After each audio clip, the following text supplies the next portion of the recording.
In Havilah, residents are embracing the challenges of rebuilding as they find refuge in mobile homes, RVs, and even tents. I'm Ruby Rivera, your neighborhood reporter, and although many have decided to leave, one man has taken an extraordinary path. Over the past year, he's transformed his property into what he calls Camp Carruthers. The house basically sat from this trailer right here going back to about the back of the floor of this other deal that we're building now. We first met Mark Carruthers last year as he was caring for his bull, Curly, soon labeled as the town's mascot after surviving the Borel Fire, but later died. And a year later, campgrounds still overtake the place where his home used to stand. This is what we call Camp Carruthers.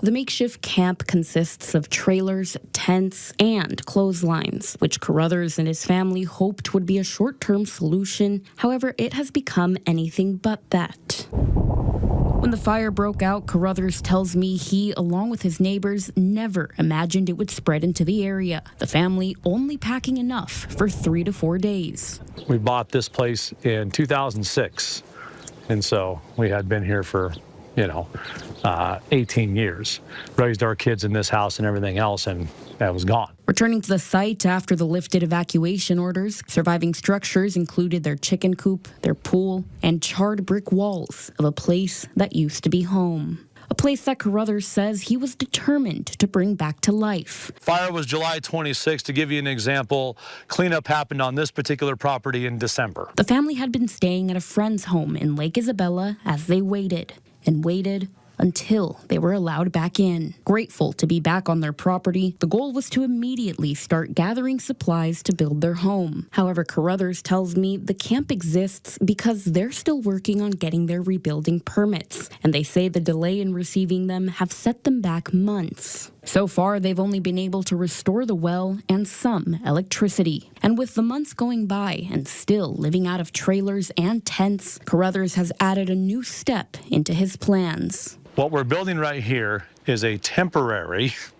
16 by 32 trailer okay, that we can stay in while we build our house. Carruthers says although it's unfortunate to see families gone, he's continuing to hold out hope that by this time next year, he'll be sitting out on his new front lawn. Life is going to go on. Life is going to continue. Although it's been a long and difficult journey, Carruthers says he's proud of what they've been able to accomplish given their circumstances and hopes that in June of 2026, this will look more like a home and less like a camp. For 23 ABC News, I'm Ruby Rivera, your neighborhood reporter.